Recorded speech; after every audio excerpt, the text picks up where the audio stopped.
여러분, 아프리카의 얼룩말 아시지요? 그 얼룩말에 관해서 이런 전설이 있습니다. 원래는 까만 말이었답니다. 그런데 이 까만 말이 자기를 보니까 보기가 싫어요. 왜 나는 이렇게 보기 싫게 까만 말로 태어났을까 불평을 하고 있는데, 원숭이가 한 마리 지나가더니 하는 말이, 뒷산에 올라가면 동굴이 있는데 큰 동굴 속에 들어가서 소원을 빌면 소원이 이루어진다, 그러는 겁니다. 곧바로 뒷산에 올라가서 동굴에 들어가서 소원을 빌었습니다. 나는 흰말이 되고 싶습니다. 동굴을 나와보니까 머리끝부터 발끝까지 꼬리끝까지 하얀 백마가 되어 있었습니다. 정말 기분이 좋았습니다. 그런데 며칠 지나고 나니까 생각이 슬그머니 달라지는 거예요. 까만 말이었을 때는 밤에 맹수들로부터 숨기가 좋았는데 흰말이 되니까 눈에 띄어서 잡아먹히기 쉽겠다, 이런 생각도 들고, 까만 말일 때는 그러니까 뒹굴어도 뭐가 묻어도 표가 안 났는데 흰말이 되니까 조금만 묻어도 표가 나서 씻어야 되고 귀찮습니다. 그래서 다시 동굴로 올라가서 빌었습니다. 까만 말이 되고 싶습니다. 다시 까만 말이 되었습니다.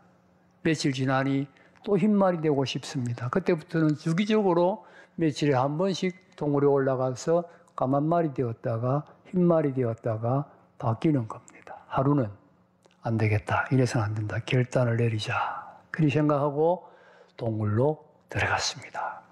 까만 말이 되고 싶습니다 했는데, 나오려다가 생각하니까 흰말이 좋지 아니할까, 다시 오기 귀찮은데 흰말이 되고 싶습니다. 그러고 나니까 또 까만 말이 좋은 것 같아서 아니 흰말이, 아니 까만 말이, 아니 흰말이 이러고 있는데 동굴이 그만 무너져 내리는 거예요. 올라가지고 호다닥 뛰어나오니까 동굴은 무너져 버리고 자기는 까만 말도 흰말도 아닌 얼룩말이 되어 있더랍니다. 여러분, 어떤 생각이 듭니까? 우리의 신앙의 모습을 보여주고 있는 것 같지 않습니까? 어떤 때는 이랬다가 어떤 때는 저랬다가 왔다 갔다 하고 있습니다. 결심을 단단히 하고 내가 이번에는 정말 변한다 생각했는데 흔들리고 다시 원점으로 돌아갑니다. 여기에 우리의 신앙의 고민이 있습니다. 똑바로 서서 하나님을 향하여 일직선적으로 신앙생활하지를 못하고 자꾸 왔다 갔다 하고 있습니다. 그래서 나약하고, 그래서 힘을 낼 수가 없고, 그래서 문제가 생겨나고 있습니다. 오늘 읽은 본문은 이스라엘 백성들이 애굽을 나와서 시내산에 이르렀을 때입니다. 모세는 하나님 주시는 십계명 두 돌판을 받기 위해 시내산에 올라갔습니다. 40일간 기도하면서 하나님과 교제하며 지냈습니다. 산 아래서 기다리던 백성들의 마음에 모세가 없는 동안 불신앙이 싹트기 시작했습니다. 그 불신앙이 39일째 되던 날 폭발을 했습니다. 백성들은 떼를 지어 아론에게 몰려와서 외쳤습니다. 우리를 인도한 모세 이 사람 어디로 갔는지 알 길이 없다. 언제까지 기다리고 있을 거냐? 우리를 인도할 신을 만들어라. 아론은 백성들의 위세에 압도가 된 것 같습니다. 백성들에게 금부치를 모으라. 그래가지고 금부치를 모은 것으로 금송아지를 만들었습니다. 금송아지는 애굽 사람들이 섬기는 신입니다. 430년 애굽에서 노예 생활할 때 보고 들은 것을 그대로 지금 만든 것입니다. 그리고는 그 금송아지를, 이 금송아지가 우리를 애굽에서 인도해낸 신이다 선포를 하고 그 앞에 제사를 드리고 그 앞에서 먹고 마시고 뛰고 춤을 추었습니다. 애굽 사람들이 금송아지를 섬길 때 행하는 의식을 그대로 연출한 것입니다. 모세가 40일 만에 십계명 두 돌판을 받아 양손에 들고 내려오다가 이 광경을 보았습니다. 모세가 이 광경을 보았을 때 끓어오르는 분노를 참을 길이 없었습니다. 모세는 십계명 두 돌판을 땅에 내던져서 깨뜨려 버렸습니다. 금송아지를 가루로 만들어서 물에 타서 온 백성에게 마시게 했습니다. 그리고는 진 높은 곳에 우뚝 서서 엄숙하게 단호하게 백성들에게 외쳤습니다. 26절 함께 읽겠습니다. 26절 시작. 이에 모세가 진문에 서서 이르되 누구든지 여호와의 편에 있는 자는 내게로 나오라 하며 레위 자손이 다 모여 그에게로 가는지라. 모세가 엄숙하게 단호하게 외쳤습니다. 자, 누구든지 여호와의 편에 있는 자는 다 내게로 나와라. 여기 오늘 본문이 첫 번째 우리에게 주시는 메시지가 있습니다. 하나님의 편에 있는 자는 금송아지 편에서 나오라는 명령입니다. 누구든지 여호와의 편에 있는 자는 다 내게로 나오라. 하나님 이 시간 우리에게 말씀하십니다. 하나님의 편에 있는 자는 다 나오라 말씀하십니다.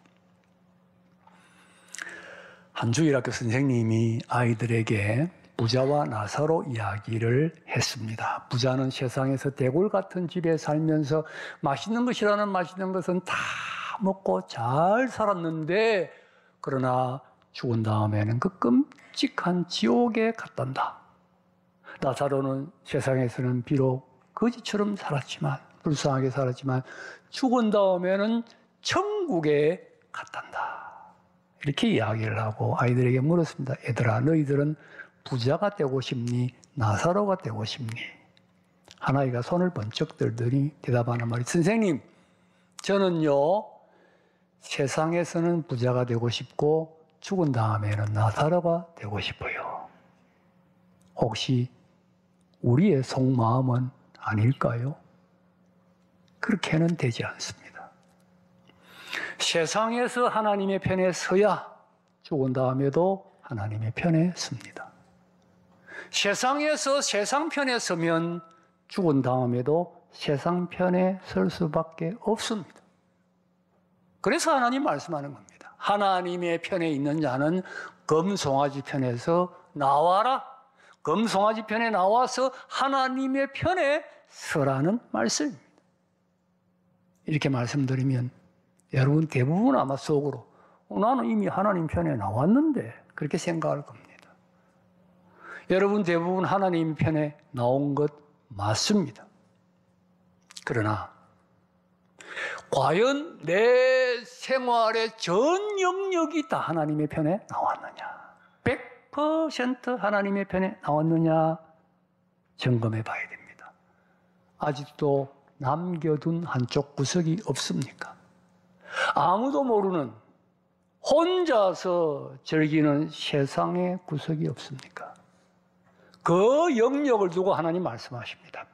100% 하나님 앞에 나와라. 삶의 영역뿐만 아니라 마음, 생각까지도 여러분 세상에 남아있는 구석이 없습니까? 남아있는 한쪽 영역이 없습니까? 그 모든 영역이 다 하나님 앞에 나오라는 겁니다. 100% 하나님의 편으로 생활과 마음과 생각이 다 나오라는 겁니다. 여기는 두 진영이 있을 뿐입니다. 하나님의 진영이 있고 금송아지의 진영이 있습니다. 중간 지점은 없습니다. 하나님의 편에 서지 아니하면 금송아지 편에 있는 것입니다. 그런데 우리는 자꾸만 한 양쪽의 다리를 걸치려고 합니다. 하나님의 편에 나오면서도 세상의 한쪽 구석에 영역을 두려고 합니다. 그게 안 된다는 거예요. 하나님 앞에 온전히 나오라는 거예요. 미국의 남북전쟁 때 북군과 남군이 어울려 싸우는데 치열하게 어울려 싸우면 막 서로 섞여 싸웁니다. 누가 아구리인지 젖군인지 구분이 잘 안 되잖아요. 그런데 쉽게 구별하는 방법이 있었습니다. 그게 뭐냐? 군복 색깔이 다른 거예요. 북군은 청색 군복을 입고 남군은 회색 군복을 입었습니다. 그러니 군복 색깔을 보고 적군인지 아구리인지 구별해서 싸웁니다. 그런 치열한 전쟁터에 도둑대가 한 무리가 지나가게 되었습니다. 이 도둑대가 지나가려고 생각하다가 보니 고민이 되는 거예요. 청색 옷을 입으면 남군이 쏠 것이고 회색 옷을 입으면 북군이 쏠 것인데 어떻게 해야 될까? 얕은 깨를 냈습니다. 위에는 청색 옷을 입고 밑에는 회색 옷을 입으면 서로 우리 편인 줄 알고 안 쏠 거다. 그렇게 생각하고 위에는 청색 옷을 입고 아래는 회색 옷을 입고 지나가는데 양쪽에서 다 상대방인 줄 알고 총을 쏘아가지고 모조리 죽었다는 이야기가 있습니다. 양다리는 안 된다는 이야기죠. 더더욱 신앙생활에는 양다리는 안 됩니다. 100% 하나님의 편에 서야 합니다. 여러분, 중간 자리는 하나님의 편이 아닙니다. 예수님께서도 누가복음 11장 23절에 말씀하셨습니다. 여러분 함께 한번 읽어보십시다. 시작. 나와 함께 하지 아니하는 자는 나를 반대하는 자요, 나와 함께 모으지 아니하는 자는 나를 치는 자니라. 나를 반대하는 것이 아니라도 나와 함께 하지 아니하면 그건 나를 반대하는 거라는 거예요. 중간 자리는 주님을 반대하는 겁니다. 온전히 100% 내 생활과 내 마음과 내 생각까지 다 하나님의 편에 서야 합니다. 남아있는 부분이 없어야 돼. 숨겨둔 부분이 없어야 한다는 겁니다. 100% 온전한 하나님의 사람으로 하나님의 편에 나와야 합니다. 그리고 이 결단은 미루지 말아야 됩니다. 미룰 수가 없습니다. 자, 모세가 외쳤습니다. 누구든지 하나님의 편에 있는 자는 내게로 나오라. 이 명령을 듣고 그대로 금송아지 편에 남아있으면 금송아지 편이 되는 것입니다. 우물쭈물할 시간이 없습니다. 우물쭈물하고 있으면 금송아지 편이 되는 겁니다. 이 명령을 들었으면 지금 결단을 내야 됩니다. 우물쭈물하고 있을 수가 없다는 거지요. 엘리야도 갈멜산에서 백성들에게 외쳤습니다.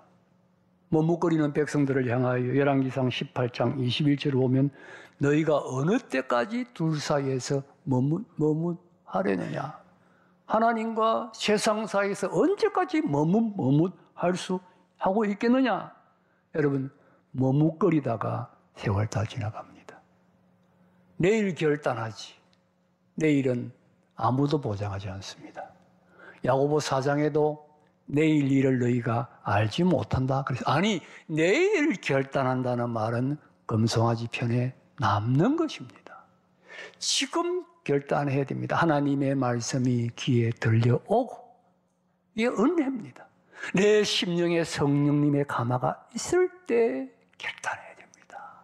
이게 은혜인 줄 알고 말씀이 들려올 때 결단을 해야 합니다. 그리고 이 명령은 행동을 요구합니다. 하나님의 편에 있는 자는 내게로 나와라 했습니다. 그러니 이거는 내가 하나님 편으로 나가겠다 마음속으로 결심해가지고 아무 소용없습니다. 결심을 했으면 두벅두벅 걸어서 밖으로 나와야 합니다. 밖으로 나오지 아니하면 마음속으로 나는 나갈 것이야 100번 결심해도 그것은 금송아지 편에 남는 것입니다. 행동으로 나타내야 됩니다. 뚜벅뚜벅 걸어 나와야 됩니다. 마음으로 결심했으면 실천을 했다는 것이죠. 실천을 해야 됩니다. 우리 한국 기독교 초창기에 이런 에피소드가 있습니다.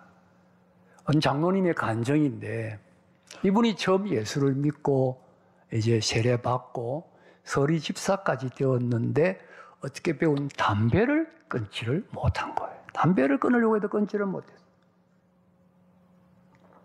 하루는 주일날 주일 예배를 드리러 교회를 갔는데 이제 그때는 성경 찬송을 다 들고 교회를 갔습니다. 이왕이면 아주 믿음이 없으니까 편리하게 제일 조그마한 성경책을 딱 가지고 가서 교회당 가면 제일 먼저 뭐 합니까? 기도하잖아요. 성경책을 앞에 딱 놓고 경건하게 고개를 숙여서 기도를 하는데 옆에서 사람들이 키득키득 웃는 거예요. 키득키득 자꾸 웃어요.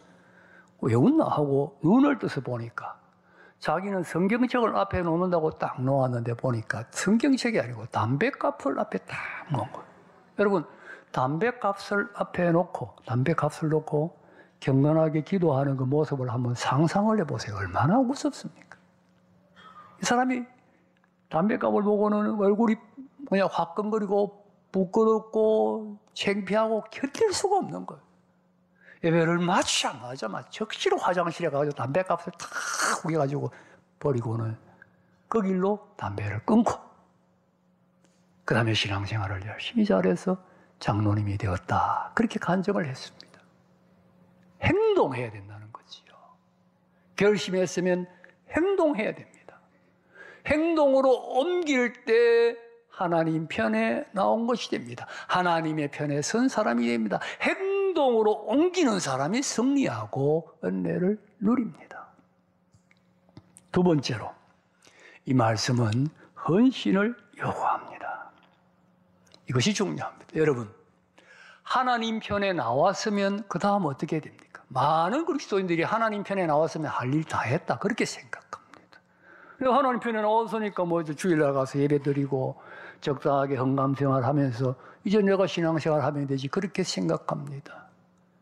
여러분, 그것이 아닙니다.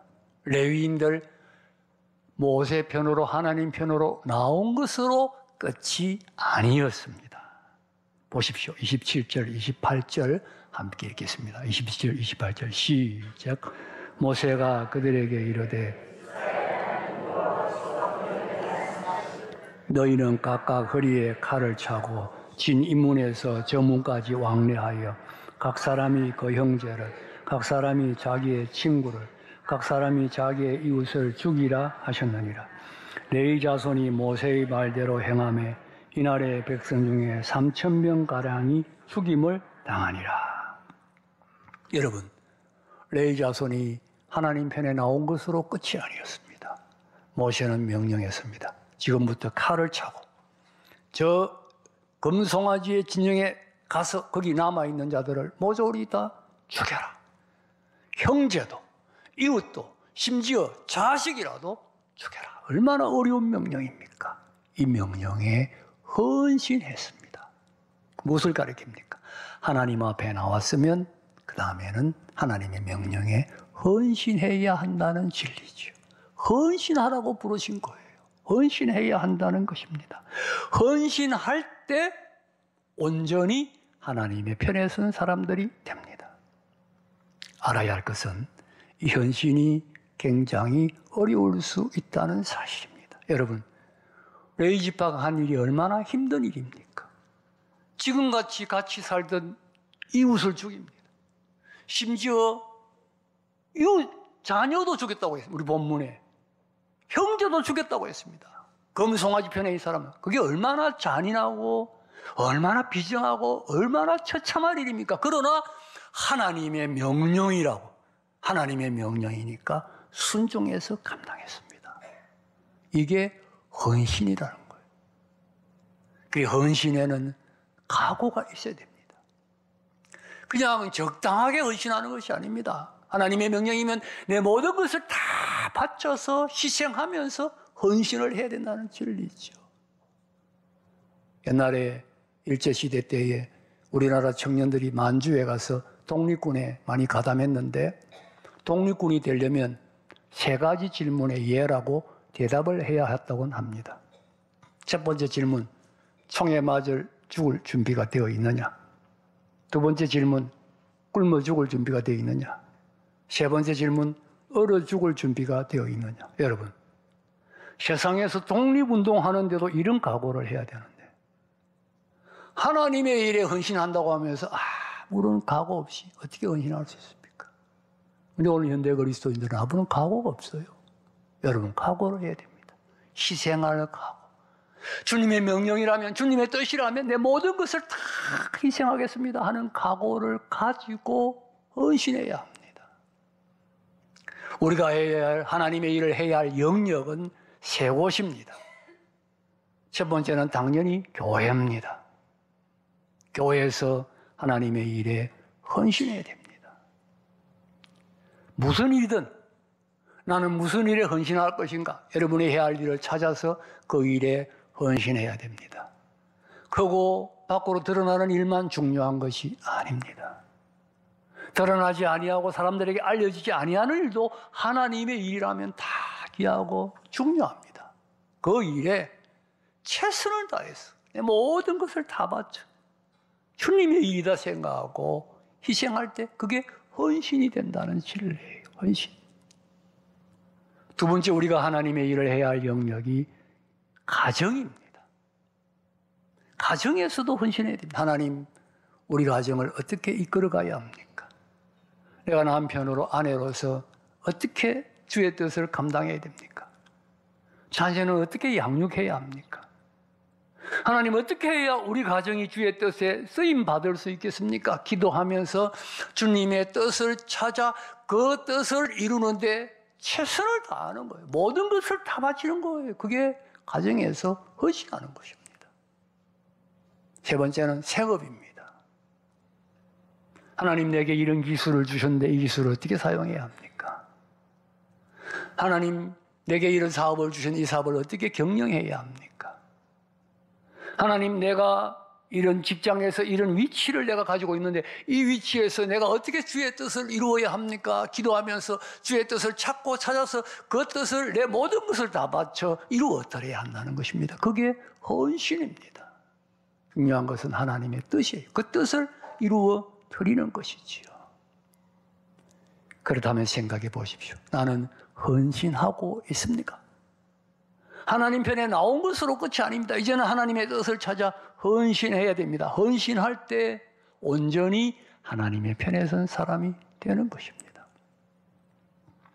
실제로 알아야 할 것이 있습니다. 레위 지파가 하나님께 헌신할 때 하나님 그들에게 복을 주셨다는 사실입니다. 그렇습니다. 하나님은 헌신하는 레위 지파에게 복을 주셨습니다. 여러분 29절 함께 읽겠습니다. 29절 시작.